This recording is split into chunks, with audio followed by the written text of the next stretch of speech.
Middle east में Iran और Israel की जंग करा के मजे ले रहे हैं अमेरिकी राष्ट्रपति डोनाल्ड ट्रंप को जोर का झटका लग गया है। ट्रंप को ईरान ने इस तरह से घेरा है कि इजराइल को छोड़ के कोई भी अमेरिका के साथ खड़ा होने को तैयार नहीं है। मिडिल ईस्ट के मुस्लिम देशों ने पहले ही अमेरिका का सहयोग करने से इनकार कर दिया है। अब यूरोपीय देशों से बड़ी खबर सामने आई है। यूरोपीय देश भी ईरान की मदद को तैयार हो गया है। आपको बता दें कि पहले ही रूस खुले तौर पे ईरान के साथ रहने की बात कर रहा है और अब यूरोपीय देशों के सपोर्ट के बाद पूरा खेल बदल गया है। यूरोपीय देशों ने ईरान के लिए कौन सा बड़ा ऐलान कर दिया है और मिडिल ईस्ट के मुस्लिम देश कैसे ईरान के सपोर्ट में उतरे हैं और कौन सा बड़ा ऐलान हुआ है, ये सब कुछ मैं आपको अपनी इस रिपोर्ट में बताने वाली हूँ। और साथ ही इस पर भी चर्चा करेंगे कि कैसे मिडिल ईस्ट से अमेरिका का खेल खत्म होने वाला है। नमस्कार, आप देखना शुरू कर चुके हैं 4 PM और मैं हूँ आपके साथ सिमरन। दोस्तों, पिछले कुछ हफ्तों से मिडिल ईस्ट का माहौल पूरी तरह से बदल चुका है। इजराइल के ईरान पे हमला करके जहां अंतर्राष्ट्रीय कानून का खुला उल्लंघन किया है, वहीं दूसरी ओर मिडिल ईस्ट को वर्ल्ड वॉर की ओर तेजी से ढकेल रहा है। ऐसे में पूरी दुनिया की ताकतें बढ़ चुकी हैं। एक तरफ खड़ा है ईरान, जिसके समर्थन में सऊदी अरब, कतर और कई मुस्लिम देश उतर चुके हैं। दूसरी तरफ अकेले पड़ गया है अमेरिका और इजराइल के लिए उसकी साम्राज्यवादी नीतियां अब उसके ही गले की हड्डी बन गई है। आपको बता दें कि जब 13 जून को इजराइल ने ईरान के परमाणु और सैन्य ठिकानों पे बड़े पैमाने पे हवाई हमले किए, तो इजराइल का दावा था कि ईरान परमाणु हथियार बना रहा है और ये हमले उसके अस्तित्व की रक्षा के लिए हैं, जरूरी थे। लेकिन सवाल ये है कि क्या इजराइल को किसी भी संप्रभु देश पे बिना किसी ठोस सबूत के हमला करने का हक है? बता दें आपको कि संयुक्त राष्ट्र चार्टर की धारा 2(4) साफ कहती है कि किसी भी देश को दूसरे देश की क्षेत्रीय अखंडता या संप्रभुता के खिलाफ बल प्रयोग करने का अधिकार नहीं है। इजराइल ने न सिर्फ इस कानून का उल्लंघन किया है, बल्कि पूरी दुनिया को यह संदेश दिया है कि वो अंतर्राष्ट्रीय नियम कायदों से ऊपर है। वैसे इसके पीछे पूरा अमेरिका खेल खेल रहा है, लेकिन इस बार इजराइल और अमेरिका ईरान को लेकर बुरा फंसे हैं। वैसे तो सऊदी अरब जो ऐतिहासिक रूप से ईरान के साथ तनावपूर्ण रिश्ते रखता था, लेकिन सऊदी अरब जैसे देश ने भी इजराइल के हमलों की कड़ी निंदा की है।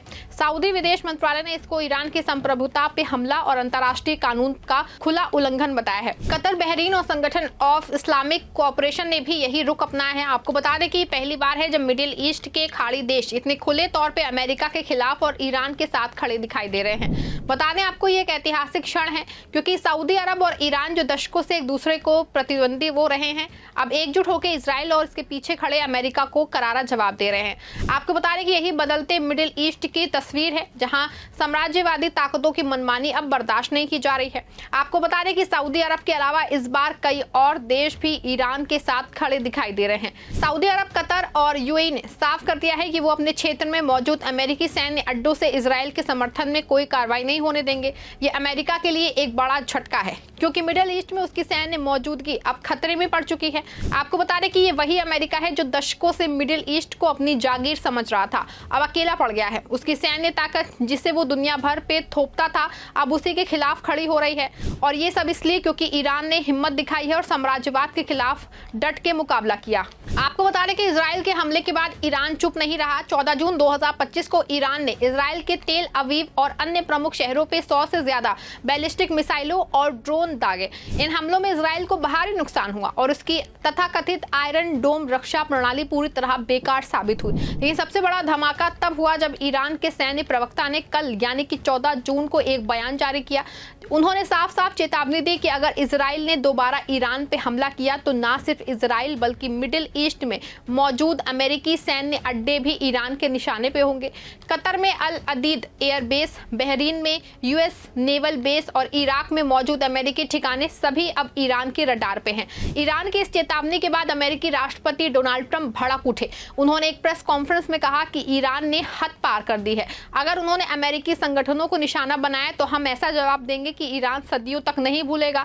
लेकिन दोस्तों, ट्रंप की यह धमकी अब खोखली लग रही है, क्योंकि ईरान ने पहले ही जवाबी हमला कर दिया है कि वो डरने वाला नहीं है। और अब मिडिल ईस्ट का समीकरण और दिलचस्प हो गया है, क्योंकि रूस ने खुले तौर पे ईरान का समर्थन करने का ऐलान कर दिया है। रूसी राष्ट्रपति पुतिन ने कहा कि अगर अमेरिका या इजराइल ने ईरान पे हमला किया तो रूस सैन्य और तकनीकी मदद के लिए तैयार है। रूस की ये घोषणा अमेरिका के लिए एक बड़ा झटका है, क्योंकि अब ये युद्ध सिर्फ मिडिल ईस्ट तक सीमित नहीं रह गया है, बल्कि वैश्विक स्तर पे एक नया मोर्चा खुला है। लेकिन दोस्तों, सबसे बड़ा सवाल तब खड़ा हुआ है कि यूरोप के बड़े देश जर्मनी, फ्रांस और ब्रिटेन जो अब तक इजराइल के साथ कंधे से कंधा मिला के चलते थे, अब ईरान के साथ बातचीत की मेज पे आ गए हैं। इन देशों ने साफ कर दिया है कि वो इस युद्ध को और बढ़ाना नहीं चाहते। जर्मनी के चांसलर ने कहा कि हमें डिप्लोमेसी की जरूरत है, ना कि युद्ध की। फ्रांस और ब्रिटेन ने भी इसी तरह के बयान दिए। ईरान ने इस मौके का पूरा फायदा उठाया। ईरानी विदेश मंत्रालय ने कहा कि वो युद्ध नहीं चाहते, लेकिन इजराइल को पहले हमले रोकने होंगे। ईरान की ये कूटनीति कमाल की है। एक तरफ वो मैदान में डट के जवाब दे रहा है, दूसरी तरफ दुनिया को बता रहा है कि वो शांति का पक्षधार है। ऐसे में साफ है कि ईरान ने ना सिर्फ मिडिल ईस्ट के मुस्लिम देशों को एकजुट किया, बल्कि यूरोप को भी अपने पक्ष में रखने की दिशा में कदम बढ़ाया। ये अमेरिका और इजराइल के लिए करारा तमाचा है। आपको बता दें कि ईरान के जिस परमाणु कार्यक्रम को लेकर के इजराइल और अमेरिका दशकों से हंगामा मचाते रहे हैं, ईरान ने साफ कर दिया है कि उसका परमाणु कार्यक्रम पूरी तरह शांतिपूर्ण है। उसने ये भी कहा कि वो परमाणु हथियार नहीं बनाएगा, लेकिन अपना परमाणु कार्यक्रम भी नहीं रोकेगा। हाल ही में ईरान ने अपने परमाणु कार्यक्रम को और मजबूत करने के लिए 4 नए वरिष्ठ अधिकारियों की नियुक्ति की है। ये एक साफ संदेश है कि ईरान किसी दबाव में झुकने वाला नहीं है। वो अपनी वैज्ञानिक प्रगति को जारी रखेगा, चाहे दुनिया की ताकतें कितनी भी विरोध करें। ऐसे में सवाल ये है कि इजराइल और अमेरिका को ईरान की प्रगति से इतनी जलन क्यों? जवाब ये है क्योंकि वे नहीं चाहते कि कोई मुस्लिम देश वैज्ञानिक और सैन्य तौर पे आत्मनिर्भर बने। लेकिन ईरान ने उसकी हर साजिश को नाकाम कर दिया। ये बात पूरी तरह से साफ है कि मिडिल ईस्ट का ये संकट सिर्फ एक युद्ध नहीं है, ये एक नए वर्ल्ड व्यवस्था की शुरुआत है, जहां साम्राज्यवादी ताकतों की मनमानी अब बर्दाश्त नहीं होगी। ईरान ने ना सिर्फ इजराइल और अमेरिका को चुनौती दी, बल्कि पूरी दुनिया को दिखा दिया है कि हिम्मत और एकता के सामने कोई ताकत नहीं टिक सकती। सऊदी अरब, कतर और रूस जैसे देशों का समर्थन, यूरोप का बदलता रुख और ईरान की अडिग हिम्मत, ये सब मिलकर एक नया इतिहास लिख रहा है। लेकिन ये कहानी यहीं खत्म नहीं होती। ये हम सबकी जिम्मेदारी है कि हम सच्चाई को दुनिया तक पहुंचाएं, क्योंकि सच्चाई देर से ही सही लेकिन जीतती है। ये भी तय है कि मिडिल ईस्ट में भी हालात सुधरेंगे और ये आगाज है। इस आगाज को अंजाम तक पहुंचाना है, लेकिन ये आगे आने वाला वक्त तय करेगा। आपको हमारी वीडियो कैसी लगी कमेंट बॉक्स में जरूर बताइएगा। सच्ची और बेबाक खबरों के लिए देखते रहें हमारा चैनल।